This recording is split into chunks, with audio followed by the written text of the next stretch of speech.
Hello everybody and welcome back to the Fortress of Solitude. Today we're going to be talking about the Ultimates issue 20, written by Dennis Camp, art by Phil Noto, colours by Edgar Delgado, and letters by Travis Lanham. The war against the Maker and his world rages on as issue 20 picks up with the big cliffhanger from issue 19. The Vision exists and has been working with the Wasp this entire time. So how the hell did this happen? This really kind of came out of nowhere, and as I said in my review of issue 19, there was no hint that this is where Janet's story of being an undercover agent for Nick Fury in hand was going, especially because we never actually saw any of that stuff with Vision. Well, Dennis Camp uses this issue to show exactly what the Vision is, how they exist, and where they come from, and it's a doozy. Vision appears and immediately takes over coordination of the Ultimates, setting up an alternate communication network and taking stock of what is happening. With Captain America on his own, cut off from the others, Wingspan going off of old outdated info and going up against newly reinforced groups of the Maker's forces. And surprisingly, we actually check in with Ren Montgomery, the girl we were introduced to just a few issues ago as she was thrust into the world of the Ultimates and joined them, and how now she is alone against hand agents, currently hiding out from a myriad of agents hunting her. As the network comes back online and the group connects with each other across the world, Captain America asks the question I think even all of us have been asking. What the fuck is going on, and where did this Vision come from? So, back in June 2025, in the comic that is, Iron Lad met with Jim Hammond to talk about their plan involving time travel, specifically with the Immortus engine, with the Maker's time bubble that he has installed to stop the heroes traveling back and stopping any of his plans installed from 1963 until 2024. And while the Immortus engine has its limitations, it can actually send the Human Torch back to just before the Maker put up his bubble. Jim immediately agrees to the mission, and so Tony blasts him with the Immortus engine's powers, sending the Human Torch back to 1947. Okay, so we're time traveling with the Human Torch. That's fucking awesome. I'm so excited for that. That's really cool. When looking up who this Vision was, because in the first issue it looked rather androgynous in its gender. I wasn't sure whether it was a female or a male, and I wanted to make sure. And in the Marvel Wiki, it attributed it to Jim Hammond, the Human Torch, and that really confused me because last issue we didn't know any of this stuff that was going to happen. So I'm really excited to find out, like, what became of Jim Hammond? Like, what happens in Jim Hammond's past that makes him turn into the Vision? It's very exciting. As I've been saying though, the book feels like it's doing things backwards. It's kind of putting the cart before the horse, so to speak. In this case, all of this stuff should have been kind of like hinted at, or there was like little drops of something maybe we didn't understand at the time, but when you start putting it all together like this issue is, it would make sense. And this book has not done any of that sort of stuff whatsoever, which is really the only issue I have with it. All of the stuff is fucking insane and awesome, but it's just coming at the wrong time. So Jim heads back in time and meets with himself, who he tells all about what is going on and what is going to happen, and then sets the past version of Jim Hammond inside the stasis tube that the Ultimates will then find all the way back in that free comic book day issue before the actual Ultimates book begun. With his future set, Human Torch got to work laying the groundwork for the revolution in the present day, but without creating any ripple effect that would destroy the already set future. So this is a really awesome idea, setting up the Ultimates and their plans some 70 years before they actually end up being united. This would have been cool to explore in detail and see Jim's adventures. Like I could see like a Human Torch book, or like a mini sort of experiencing, or like a mini sort of showing us like all of the little things that he does throughout history that, you know, he has to dodge, you know, Fury and Hand and all these Makers, Cabal and everything, just to make sure that the Ultimates endgame is actually still intact and no changes to the timeline happen. And that sounds like a really cool little story that you could tell. And it's a shame that we're getting it 4 issues from the ending of this entire universe. As the years tick on, Jim watches as the Maker appears and claims that the world can be saved by him and him alone. Jim gets to work and casually tells people that what the Maker is saying is kind of the same sort of stuff that Hitler was saying during World War II. Jim continues his work and buys up things like bomb shelters and materials and resources to aid in his preparation. Because Jim cannot interfere in things that have already happened, he is forced to witness the death of old friends like Namor, who is still killed despite Jim wanting to help him.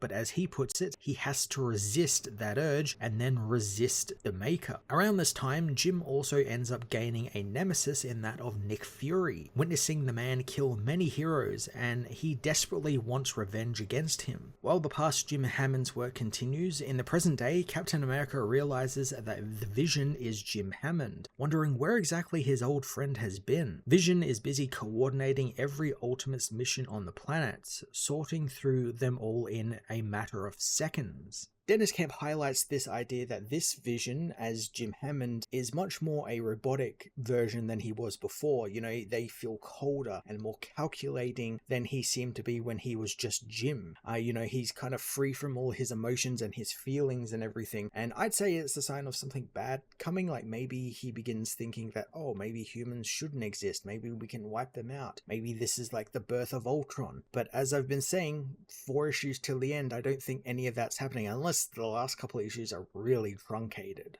During his coordinating, he overhears chatter from Banner, who wants Nick Fury to make an example out of the city of Detroit, ordering his helicarriers to glass the city. Time shifts again and we see more of Jim's mission in the past, where he invests in infrastructure and tries to convince groups to disband the United States. Although all of that work is for naught and it doesn't work, so Jim is back just quietly resisting, trying to stay under the radar for as long as he can. The book showing how entrenched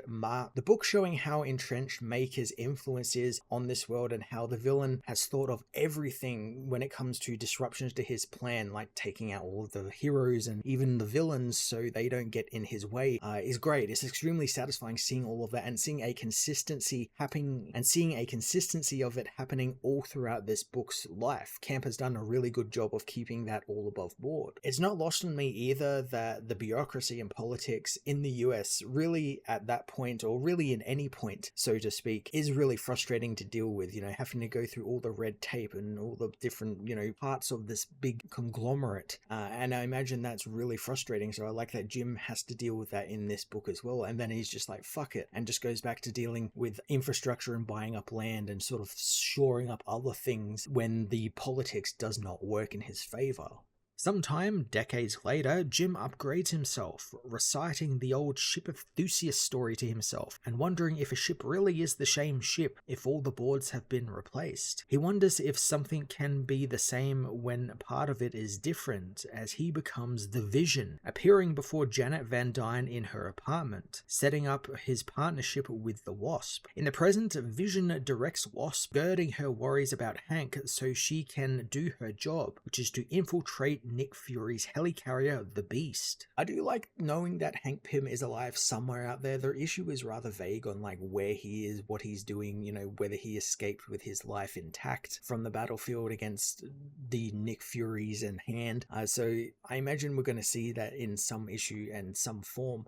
But I do like the idea that he left that battle thinking that Wasp was evil. I like that maybe that's, you know, rattling around in his head. Maybe that's something that maybe breaks him a little bit more, maybe turns him evil as well. We have seen in previous issues that he does actually have the very first Ultron robot, which is being used as a fumigator, a bug killing device in his pest control business. Maybe this is the seeds of Ultron's arrival. We do know Ultron does somewhat exist in this universe thanks to Ultron 85, so maybe could be like the birth of Ultron in some way, shape or form. Really intrigued to see what they actually do with Hank, because I have liked how Dennis Camp has deployed Hank. I like how he's been sort of the everyman on the team, the guy who's kind of in over his head. He's just a guy who doesn't really know what to do, but he's still trying to do his best. As the Wasp undertakes her mission, Vision talks directly with Nick Fury, and we learn the surprisingly storied history of Vision and Nick Fury. The Vision didn't just see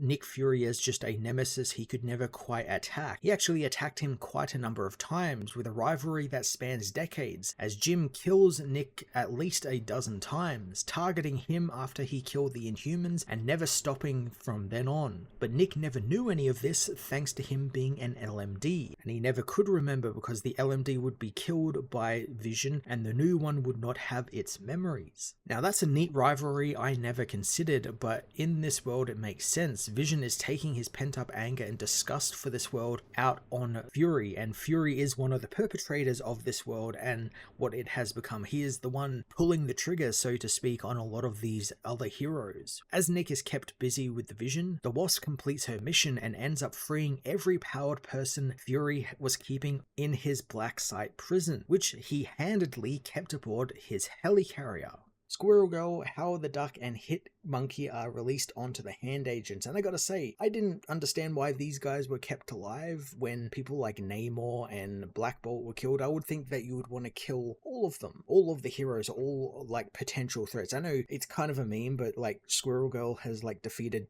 Thanos, so like why would you not want to like kill her instantly? You know what I mean? So I'm wondering what Maker's endgame was for these characters. Was he trying to turn them? Was he trying to convince them to help join his cause or something? Very intrigued to see if anything more comes of that, or whether this was just kind of like a fun, like, these guys are here and they're alive.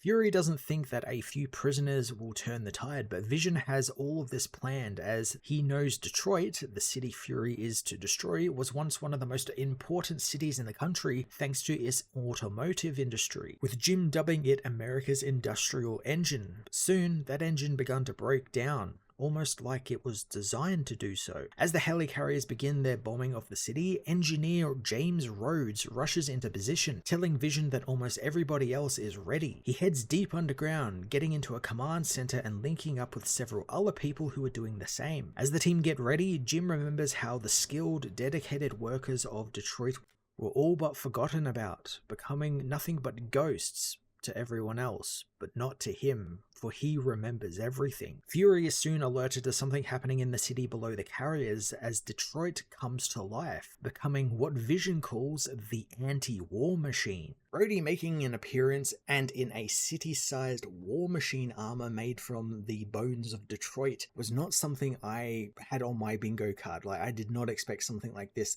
at all, especially because, you know, Rhodey is obviously very tied into Iron Man, Tony Stark, and we've had that character and he's become something so much different than what we usually see a Tony Stark be. So I would have thought, oh, maybe James doesn't exist on this world, maybe he was killed off later, but I like that they brought him in. He was an engineer in Detroit. Oh, it's so cool. And also using the real world history of Detroit, the city that America forgot and kind of discarded, it and its people, is really interesting. I really like that they are bringing that back and making that like a plot point in this book that, you know, it's been discarded, it's been forgotten about, but it was always there and it was always waiting and just waiting for its time to shine and time to kick up. It's waiting for its time to shine and time to stand up against the fascist government. Fury orders his carriers to fire on the giant robot, but it easily smashes up dozens of them as Vision taunts Fury, telling him that they are practically the same. Two machines trying to pretend to be people and denying who they really are. But the big difference between them is that Tony Stark fixed Vision's mind, and he thought he would pay it forward to Nick as well. Vision floods Fury's robot mind with all of his old memories, causing Nick to cry out in pain before shooting himself in the head to escape the visions. The memories begin to spread to all of the Fury LMDs and they begin killing themselves, causing the helicarriers around the city to crash while others manage to escape. Detroit is saved from the bombing by the Vision, and he tells the Ultimates Network that they are bigger than they can imagine and they are going to fix the world.